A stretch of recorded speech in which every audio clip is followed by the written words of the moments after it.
My name is Guy Solomon. My research concerns stubborn minorities in urban environments. A stubborn minority is a group that, as the name implies, is a minority within a population, but they somehow exert their will on the majority. The example that we often use is roughly about 2% of people in the UK need wheelchair access. But if you think about all the public buildings in the UK, more than 2% of them have a wheelchair ramp or similar methods of access.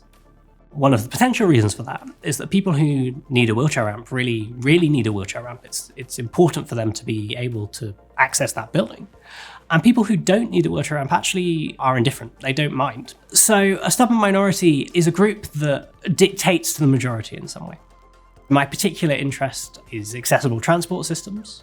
Transport systems are often designed, or policies are implemented in relation to transport by either national government or local government. And so the providers of these services are also interested in, how do we reach our target audience? How do we reach the most people?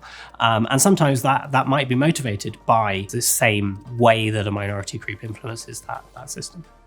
I think my research is important because it allows us not only to model more effectively and create better models, that's always the aim, but specifically understanding how people who aren't necessarily at the forefront in these issues engage with those systems, I think is incredibly important.